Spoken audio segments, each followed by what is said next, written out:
On January 28th, 8 days after the inauguration this year, there was a fire at a mosque in Victoria, Texas. You might remember we covered it on the show at the time.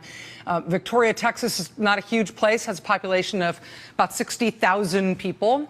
And there are enough Muslims who live in Victoria, Texas, to support one Islamic center in that community, one mosque. But on January 28th this year, somebody burned it down, gutted it, destroyed it completely. One of the things that was very moving in the immediate aftermath of that tragedy, that crime, was when the other religious congregations in Victoria, Texas, came forward and offered the keys to their facilities, to the keys to their houses of worship. They offered those keys to the imam from that mosque, so his Muslim congregation could have somewhere else to meet and pray. Victoria, Texas is small enough that it only had enough Muslims in town to support that one mosque. Victoria, Texas also only has enough Jews in town to support one synagogue for the whole city. The leader of that synagogue came forward to offer his keys to the local imam after the fire. And he explained to reporters that sharing the space of the synagogue, sharing the synagogue with the membership of that mosque, he said it just made sense, even if you're only just talking mathematically. He said, quote, "We have probably 25 to 30 Jewish people in all of Victoria. They probably have 100 Muslims. We have a lot of building for a small amount of Jews." So they made the offer. You might remember, again, we covered that at the time. A lot of churches in town offered their keys to the imam. The local synagogue, they offered their keys to the imam. Meet here. Let your community meet here. It's interesting, though. In addition to that local support that the mosque received in town, with all the other congregations coming forward to say, what can we do? Use our space. Our space is your space. In addition to that, what happened locally, what happened online was almost as overwhelming. The mosque, they put up an online fundraising page to raise money to rebuild after their fire. And in 2 days, they received over $900,000 in pledges. After they hit $1.1 million, they knew they had enough to rebuild. They stopped raising funds. But over 23,000 people came forward and donated. They got hundreds of thousands of dollars more than they had asked for. And that mosque fire is still not solved. Local authorities have declared it an arson. They have put out a reward for information leading to an arrest, but there is still no one in custody. We spoke to the imam today. He told us that they are making their plans to rebuild and hoping that there will someday be an arrest. This weekend in St. Louis, Missouri, in the University City neighborhood of St. Louis, a Jewish cemetery that dates to the 1800s was the subject of another attack. Nearly 200 headstones were thrown over, broken, toppled in that cemetery. Local press in St. Louis has since been full of these heartbreaking pictures of people turning up at the Jewish cemetery to find their grandparents' headstones, finding them broken and thrown over. This comes on the heels of Jewish community centers around the country facing several waves now of bomb threats and vandalism. The most recent spate of bomb threats happened just yesterday. In St. Louis, the local police are investigating what happened at the cemetery, but as yet there have been no arrests. But look, this was part of the response online after the word got out today about what had happened in that Jewish cemetery. See the headline there? Muslims unite to repair Jewish cemetery. These folks set a goal of raising $20,000 by March 21st to contribute to the repair and then the replacement, if need be, of those broken headstones in that Jewish cemetery. Again, their goal was $20,000 to be raised by March 21st. They raised over $20,000 today in 3 hours.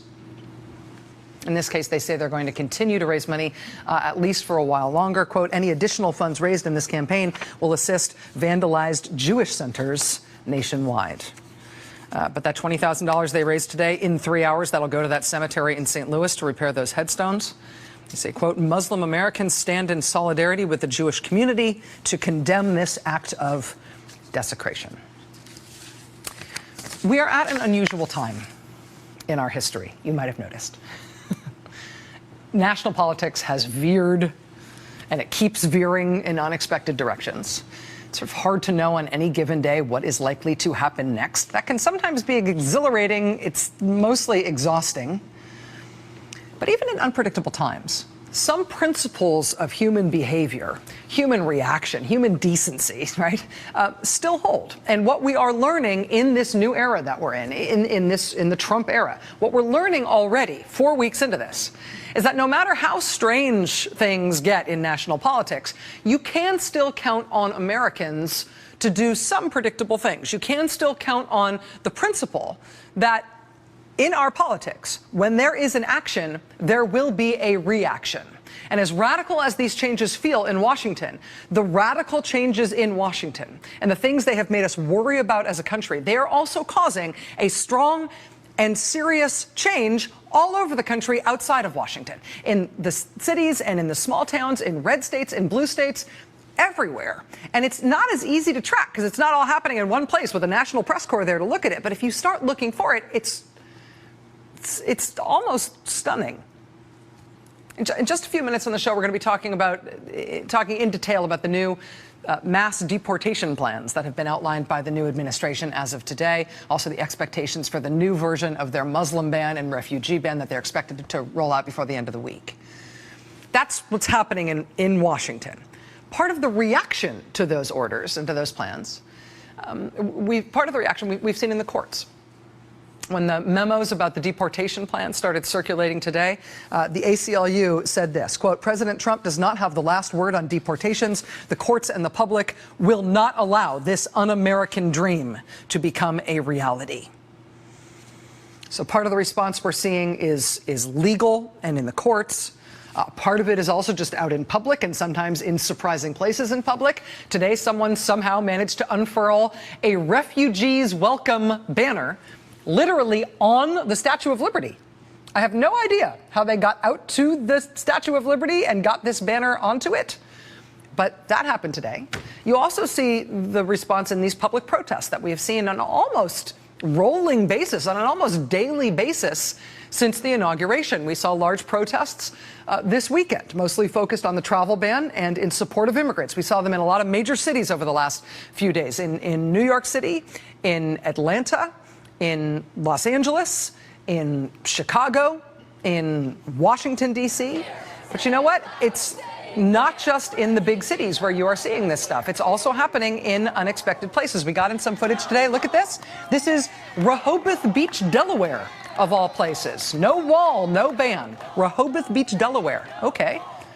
And look at this one. This is from Ajo, Arizona. I think that's how you say it. The name of the town is Ajo, Arizona. It's about 40 miles from the border with Mexico. The population of the whole town of Ajo is like 3,700 people. But look how many people turned out for their protest. 3,700 people in the whole town. Look how many people are protesting. No ban, no wall. This big anti-Trump protest in this little border town. I mean, so we all know what's happening in Washington. It's easy to follow, if sometimes hard to believe, what's happening in Washington. But the response is everywhere. And it's happening daily in ways large and small. And the more you look, the more of it you see. Yes, it's in the courts. Yes, it's in some dramatic protest. But it's also in the streets, and not just where you might expect it to be in the streets. It's also started already to affect straight up American politics. Let me give you one solid example of that.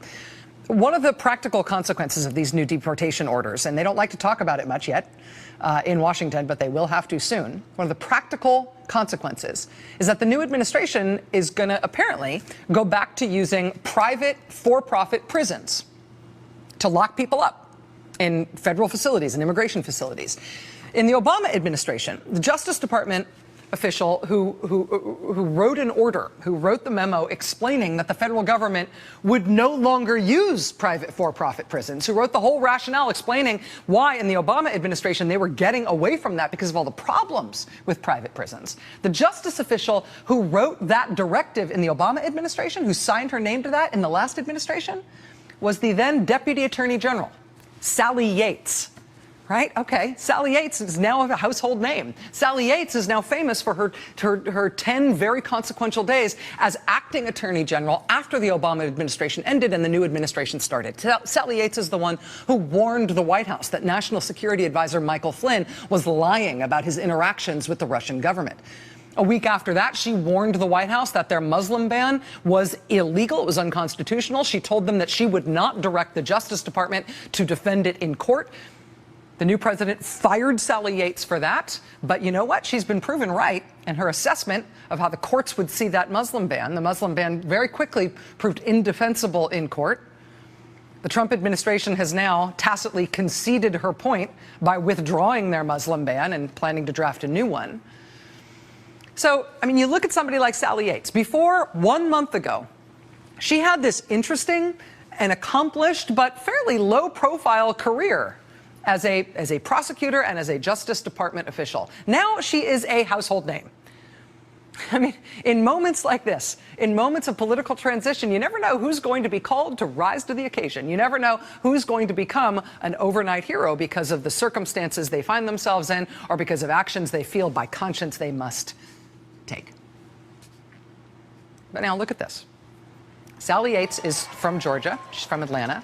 This is Sally Yates last week. See her in the foreground there? This is an event at the Carter Center in Georgia. She walks into this room, this event at the Carter Center. She's with former Attorney General Eric Holder. And you can see she's embarrassed. She's blushing there, but she's sort of overwhelmed by the unexpected standing ovation that greets her at the Carter Center. Sally Yates was not even there to be in that event. She was not there to be on stage or be on a panel or anything. She was just there to sit in the audience. But she walks in the room, no introduction necessary. Everybody knows who she is. She gets a sustained and overwhelming standing ovation. Eric Holder backs up to let her soak in the applause.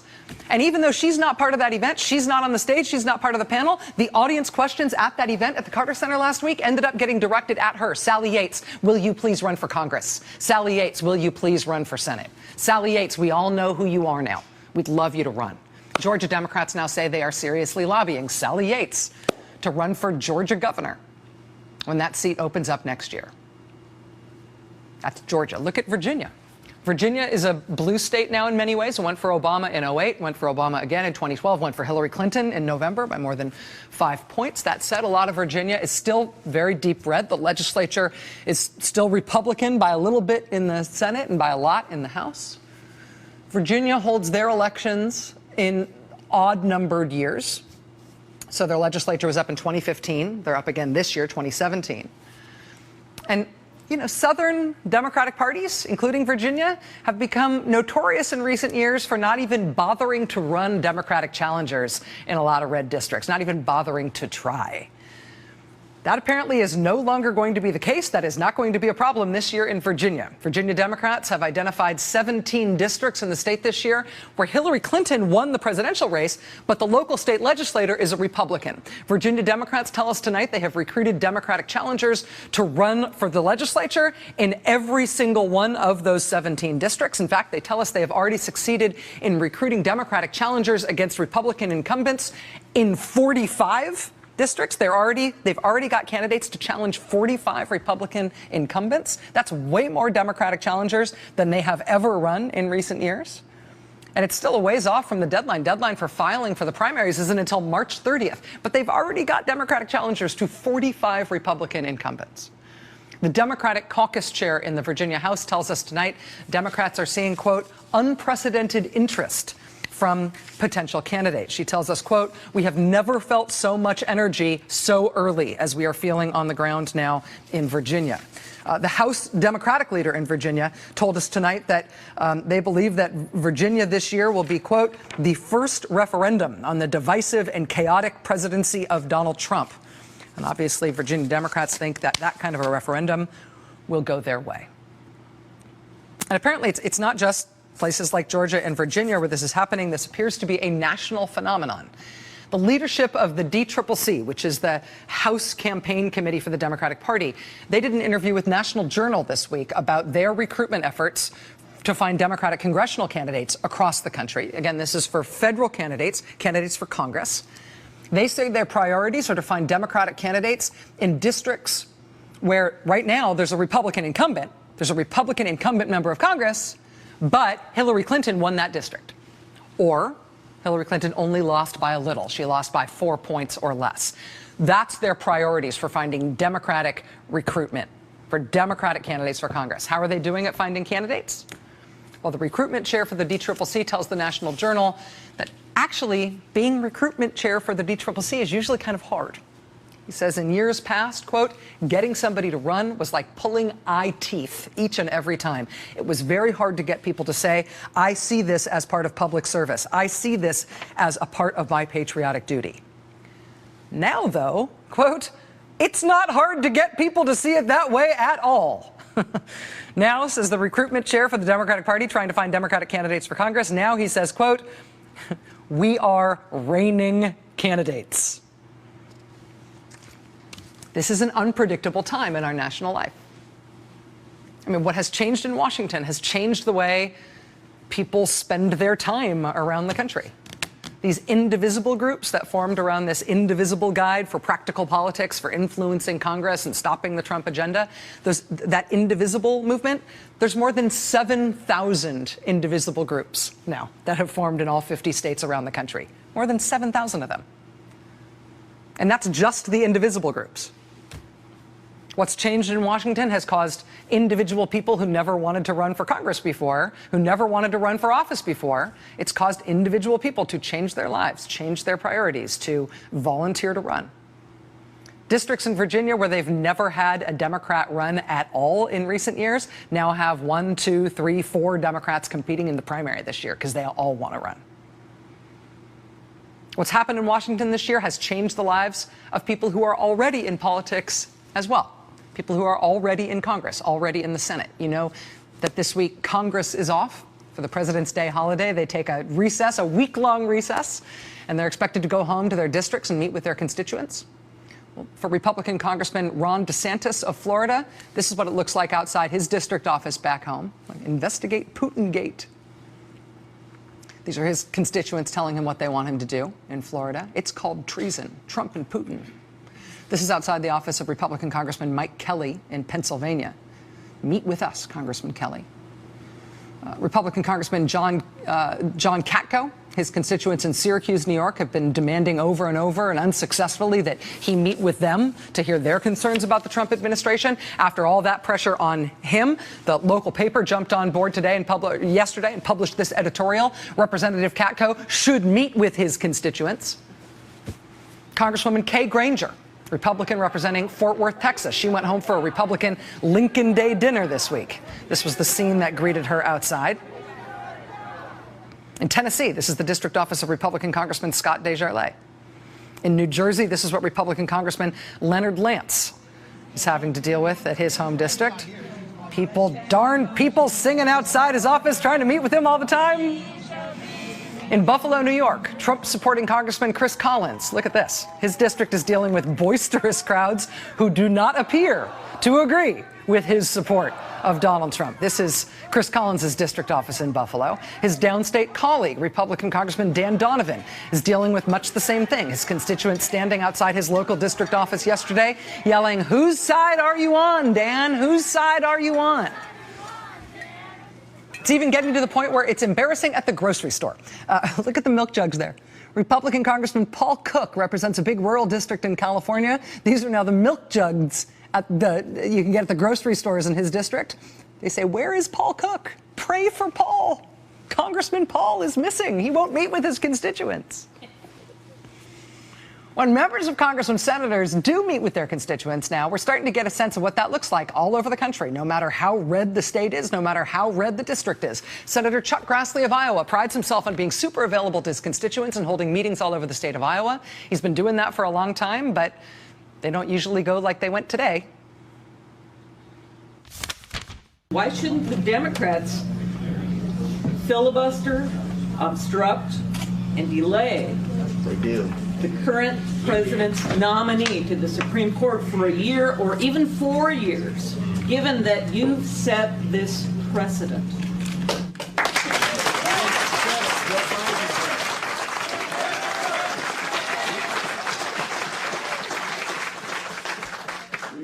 We will, you can clap all you want to, We will get more questions answered and more discussion if I don't stop till you stop. Okay.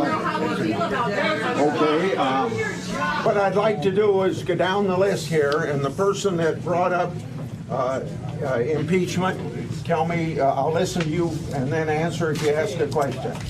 Who brought up impeachment? Senator, I did. Okay, go ahead. And first of all, I want to apologize for being so outspoken, but I am so unsettled. It feels like we got a juvenile running our country. Here, here. Senator Chuck Grassley of Iowa getting an earful from his constituents today. It was pretty polite, though. He got off easy compared to his home state colleague, Senator Joni Ernst, who only announced one public forum for this whole recess week. It was announced as a veterans forum. Lots of veterans did show up, but so did lots of other folks, lots of other Iowans as well. I feel like we all took this oath to defend the nation against all enemies, foreign and domestic. And I wonder if you knew, if you saw that there was overwhelming evidence that a foreign country was meddling in our elections and meddling with our democracy.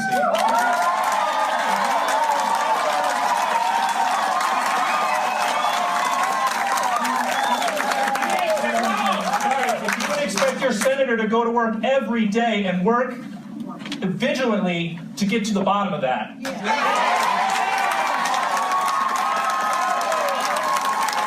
I have business cards up here, so if anybody needs our contact information, they can come up and get those. Unfortunately, that was our last question.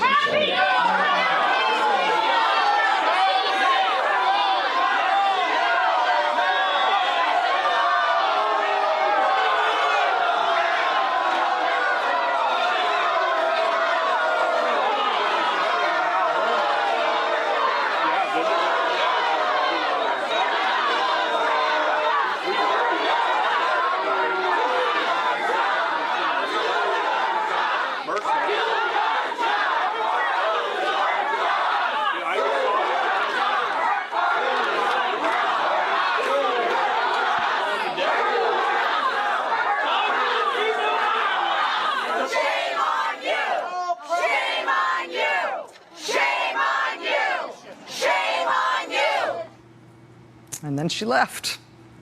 That's going to be our last question. No! And she leaves the room. They're all screaming, shame on you. Very rough meeting of the minds in Iowa for Senator Joni Ernst today. Here's the thing to take away, though, from that experience, from just seeing how that went today. That happened in a place called Maquoketa, Iowa. Maquoketa, Iowa. I've been practicing saying it all evening. Maquoketa. Maquoketa, Iowa is population 6,000 people. And that's the reception that Joni Ernst got in Maquoketa, Iowa today from that mostly older, mostly white crowd right in the middle of Iowa. It is easy to get bowled over sometimes with what is going on in Washington, with the scope of the changes in Washington, the radical shift that has happened in our national politics with this new presidency. But I'm telling you, there is as radical a shift in the rest of the country in the opposite direction. It is an equal and opposite reaction. It is just everywhere. It's in the courts, it's in the streets, it's in the lives of our elected officials. It's everywhere. To the point where even that dynamic is starting to feel a little unpredictable and starting to feel a little overwhelming as well. But watch this unfold over the course of this week. Watch what it's going to be like for these representatives and senators at home this week. This whole week is going to be like this in the States. Keep your eyes open.